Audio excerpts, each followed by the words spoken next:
नमस्कार दोस्तों। जैसा कि पहले मैंने आपको बताया था कि एक निबंध बहुत महत्वपूर्ण है। ये निबंध ही नहीं है बल्कि समान अध्ययन के बहुत से प्रश्नों पे ये आधार का काम करेगी आपके लिए।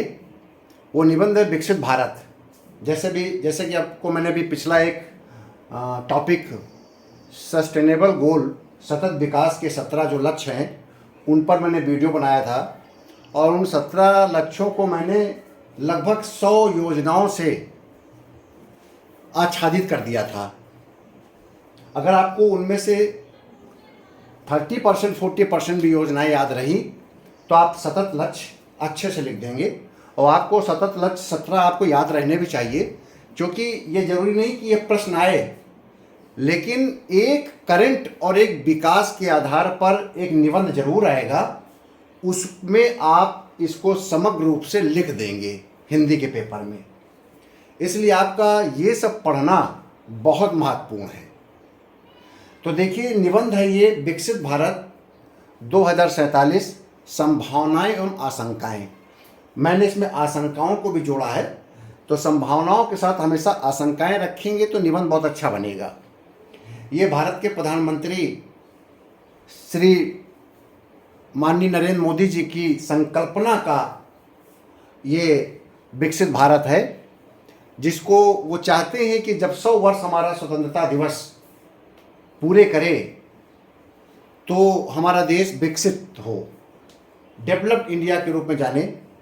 तो ये जो अमृत काल है, 75 वर्ष पूरे किए हैं सरकार ने या देश ने, जो 75 वर्ष पूरे किए हैं, तो देश के स्वतंत्रता के 75 वर्ष पूरे होने के बाद से लेकर 100 वर्ष पूरे होने तक ये सरकार का लक्ष्य है कि हम विकासशील से हम विकसित भारत की ओर का सपना देखें। और हमारे 2025-26 के बजट में 4 स्तंभ निर्धारित किए गए हैं: युवा, गरीब, महिला और किसान। इनको आप फोकस रखिएगा। कोई निबंध आए, अगर विकसित भारत का आता है या कोई भी निबंध आता है, तो आप युवा, गरीब, महिला और किसान को फोकस करेंगे और इनसे जुड़ी हुई योजनाओं को आप अलग लिख लेंगे। जितनी भी युवाओं से जुड़ी योजनाएं हैं आप हमारे उसमें जाइएगा।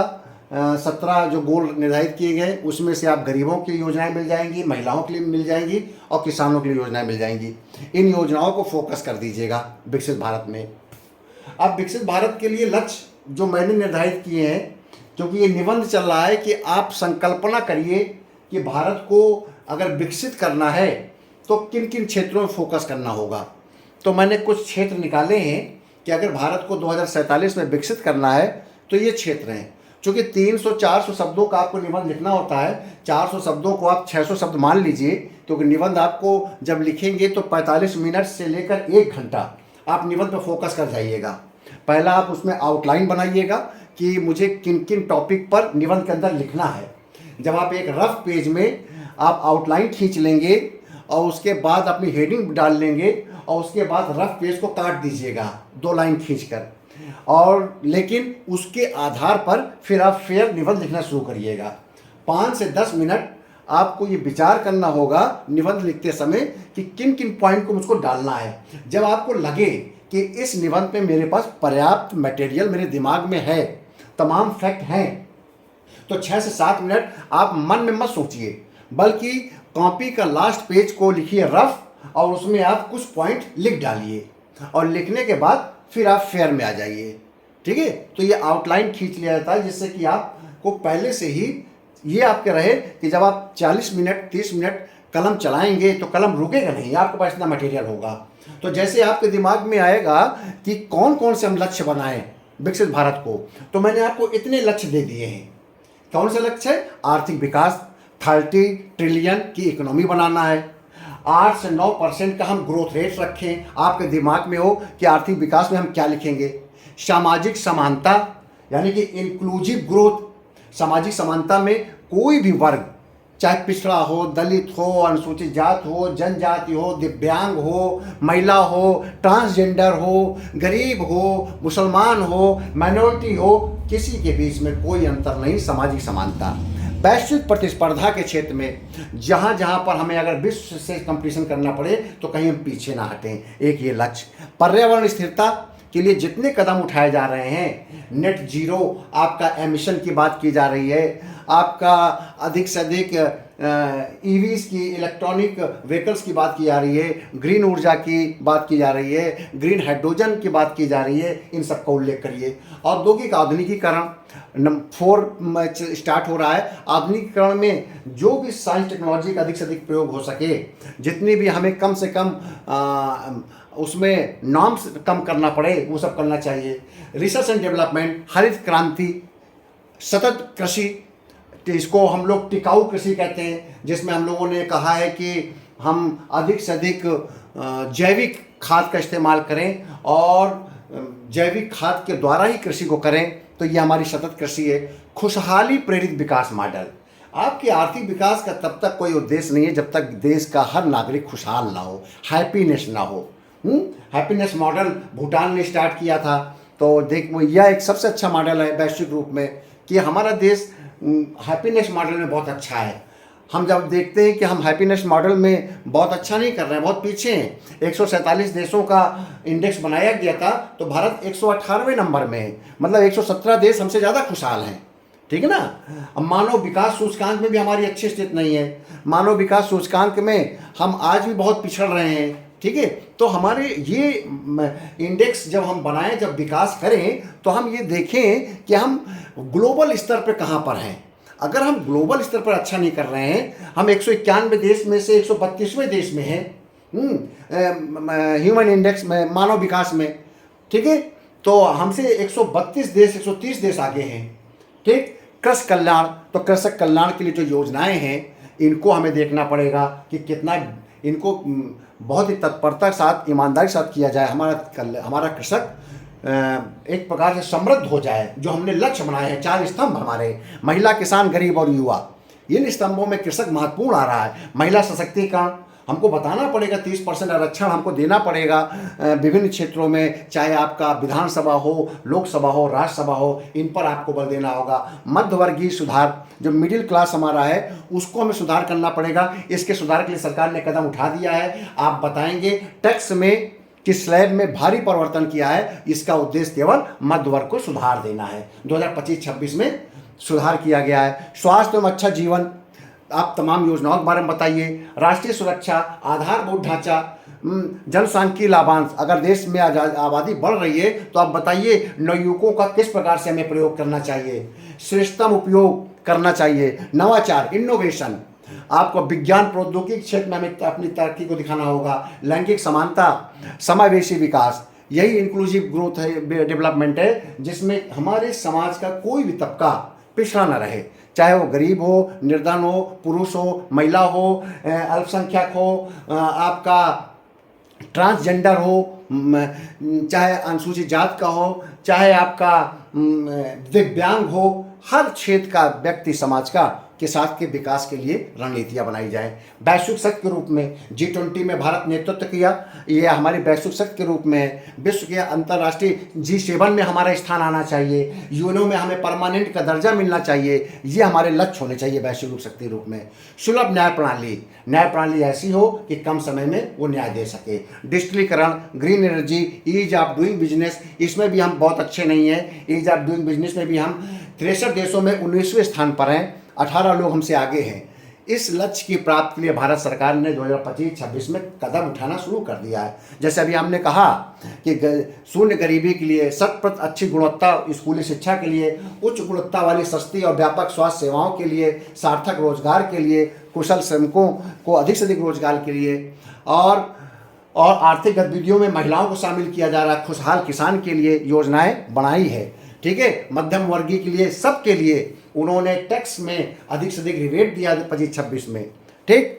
और उक्त लक्ष्यों पर सरकार ने ध्यान केंद्रित कर रखा है। 47 तक भारत 30 ट्रिलियन इकोनॉमी बनने वाला देश है। उसके पश्चात हम बतलाएंगे कि हमको किन किन क्षेत्रों में अब हमें कदम उठाना होगा और हमने क्या क्या कदम उठा रखे हैं। चंद्रयान, गगनयान, तकनीकी दृष्टिकोण के लिए, one sun, one world, one grid, global biofuel alliance, PM Kusum scheme, सतत विकास के लिए हमने बनाया है। MSME, startup, make in India, startup India, पूर्ण रोजगार के लक्ष्य को पाने के लिए हम तैयार कर रखा है। 70% महिलाओं को हम व्यवसाय में शामिल करना चाहते हैं, इसलिए हमने उनके लिए जनधन योजना, इसके अलावा आपका उज्ज्वला योजना, उनको गरीबी से बाहर निकालने के लिए। इसके अतिरिक्त आप अगर देखें तो एक मुद्रा योजना में महिलाओं को अधिक से अधिक महत्व दिया जा रहा है। इंफ्रास्ट्रक्चर सुधार के लिए सरकार ने पीएम गति शक्ति योजना, उड़ान योजना को लागू कर रखा है। ठीक है, तो आप ये तमाम योजनाएं जो मैंने 17 लक्ष्यों की प्राप्ति के लिए, सतत विकास के लिए लिख रखी है, उन योजनाओं को आप यहाँ पर लिख दीजिएगा। ये योजनाएं सरकार ने 2047 में विकसित भारत बनाने के लिए इन योजनाओं को पूरा करने के लिए करबद्ध है। ठीक है ना। और भारत को विकसित भारत बनाने के लिए, लेकिन अब आप ये निष्कर्ष निकालें जैसे आशंकाएं हैं, अब हम आशंकाओं में लिखेंगे कि देखिए भारत को अगर विकसित भारत बनाना है तो हमें ईमानदार प्रयास करना होगा। देखिए आज हमें भ्रष्टाचार मुक्त प्रयास करना होगा, हमें पारदर्शी शासन देना होगा, हमें सुशासित प्रयास करने होंगे, हमें कमिटेड लक्ष्य के प्रति हमें कमिटमेंट हमारा रखना पड़ेगा, हम शुचितापूर्ण हमें अपना काम करना होगा। ठीक है, ट्रांसपेरेंट होना होगा। अगर ये सब व्यवस्थाएं रहेंगी तो हमने जो लक्ष्य बनाया है विकसित भारत 2047 उसको हम जरूर पूरा करेंगे। क्योंकि आशंकाएं हैं, आशंकाएं इसलिए हैं क्योंकि अभी हम बहुत पिछड़े हैं। इन योजनाओं को हम बहुत दिनों से लागू कर रहे हैं लेकिन फिर भी हम पिछड़े हैं, जो हमें अंतर्राष्ट्रीय इंडेक्स बता रहे हैं।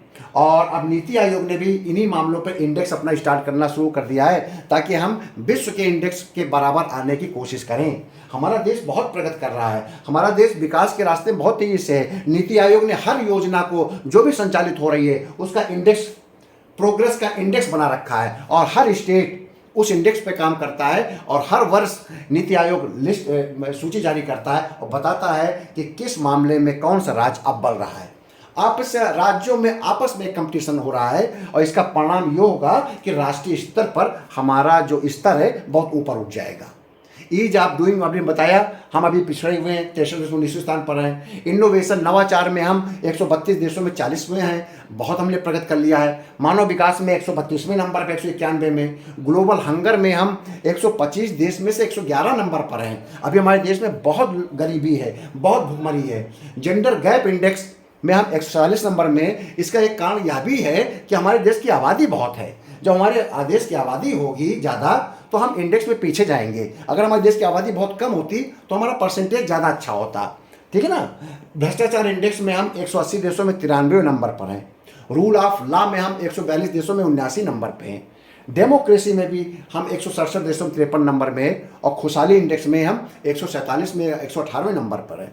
तो आप अगर परीक्षा के दौरान ये इंडेक्स ना भी याद रहें लेकिन आप ये लिख दें कि अंतर्राष्ट्रीय मामलों में, अंतर्राष्ट्रीय स्तर पर जो विभिन्न संस्थाएं अपने विकास के मानकों के आधार पर जो इंडेक्स जारी करते हैं उसमें हम बहुत अभी भी पिछड़े हुए हैं और हमें उसमें बहुत अधिक प्रयास करने की ज़रूरत है ताकि हम टॉप 5, टॉप 10 में आ सकें अंतर्राष्ट्रीय लेवल पर। और आप इन इंडेक्स का उल्लेख कर दीजिएगा, ease of doing, innovation, global hunger index, gender gap index, भ्रष्टाचार इंडेक्स, खुशहाली इंडेक्स, डेमोक्रेसी इंडेक्स, इन सब का आप इस्तेमाल कर लीजिएगा।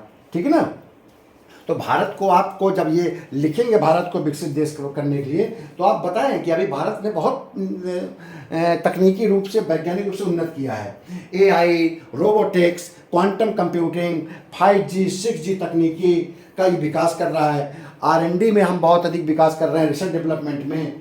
लेकिन हमको 3% GDP का 3% से अधिक हमें निवेश करना होगा R&D में। हमको 5% से ऊपर एजुकेशन में निवेश करना होगा। हमको बुनियादी ढांचे में अभी और आधुनिकीकरण करना होगा। हमको 100 स्मार्ट सिटी, सभी के लिए आवास, bullet train, high speed rail network, 2047 तक 100% इलेक्ट्रिक वाहन, ये हमने लक्ष्य रखे हैं। ठीक है, आप लिखिएगा कि भारत को विकसित बनाने के लिए हमने ये लक्ष्य रखे हैं। बुलेट ट्रेन का लक्ष्य रखा है, हाई स्पीड रेल नेटवर्क का लक्ष्य रखा है, 100% इलेक्ट्रिक वाहन का लक्ष्य रखा है, 100 स्मार्ट सिटी का लक्ष्य रखा है। 2050 तक हम नेट जीरो कार्बन कर देंगे, मतलब हमारे पास कार्बन फिर नहीं उत्पन्न होगा, यानी कि हमारे पास पूरी ग्रीन एनर्जी हो जाएगी 2050 तक। ग्रीन हाइड्रोजन मिशन का लक्ष्य है सौर ऊर्जा में आत्मनिर्भरता का लक्ष्य हमारा, स्मार्ट जल प्रबंधन का लक्ष्य हमें रखा है, और हमने डिजिटल प्रशासन कर रखा है, न्याय को भी डिजिटलीकरण कर रखा है। अब आज शाम को न्याय होता है और रात के साइट में न्याय का निर्णय आ जाता है। सब कुछ आपका डिजिटलाइजेशन हो गया है। ई गवर्नेंस के द्वारा, ई ऑफिस के द्वारा शासन सुशासन की ओर बढ़ रहा है, गुड गवर्नेंस की ओर बढ़ रहा है। भ्रष्टाचार मुक्त प्रशासन का यही एक तरीका है कि हम उसको डिजिटलाइज कर दें, सारी सुविधाओं को डिजिटलाइज कर दें, सारी सुविधाओं को ऑनलाइन कर दें, सारी सुविधाओं को हम ई ऑफिस के माध्यम से कर दें, कहीं पर भी कुछ भी छुपाव न रहे। न्याय की तुरंत उपलब्धता के लिए तुरंत आपको ऑनलाइन आपको डेट मिलती है, ऑनलाइन सुनवाई तक हो गई है, ठीक है। चाहे आरटीआई हो, चाहे गवर्नेंस के रूप में आपका न्याय की व्यवस्था हो, बहुत कुछ ऑनलाइन है। वैश्विक स्तर पर हम यूनाइटेड नेशन सिक्योरिटी काउंसिल में हम स्थायी सदस्यता की स्थिति में आ रहे हैं। रक्षा निर्यात में हम आत्मनिर्भर हो गए हैं। मेक इन इंडिया हम डिफेंस के क्षेत्र में आगे बढ़ रहे हैं। हमारे पास राष्ट्रीय अंतर्राष्ट्रीय लेवल की फैक्ट्रियां हैं जो कि हमारे डिफेंस के हथियार बना रहे हैं, डिफेंस के आपके लॉजिस्टिक आइटम बना रहे हैं, ठीक है। और G20 और ब्रिक्स में हमारी महत्वपूर्ण स्थिति है। ये स्थिति बता रही है कि हम विकसित भारत की ओर आगे बढ़ रहे हैं, ठीक है। अब आपको इसी प्रकार से 2015 में यूनाइटेड नेशन ने 2015 में 17 सतत लक्ष्य निर्धारित किए थे और भारत में इसको 2030 तक पाने की कोशिश कर रहा है। तो जितने भी हमने पिछले वीडियो में आपको बताए हैं, आप उन सब का उल्लेख करिएगा, सारी योजनाओं का उल्लेख करिएगा, बताइएगा इसी से गरीबी उन्मूलन, पोषण सुधार, शैक्षिक लैंगिक समानता, स्वच्छ जल, स्वच्छ भारत, स्वच्छ ऊर्जा, सतत आर्थिक विकास, समृद्धि, अपशिष्ट का निपटारा, ये सब संभव हो पाएगा, ठीक है।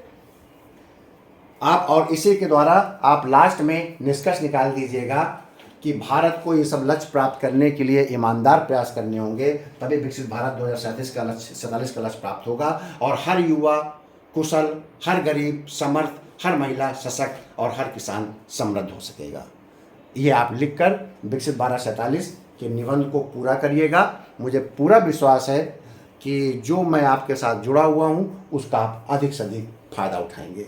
बहुत बहुत धन्यवाद।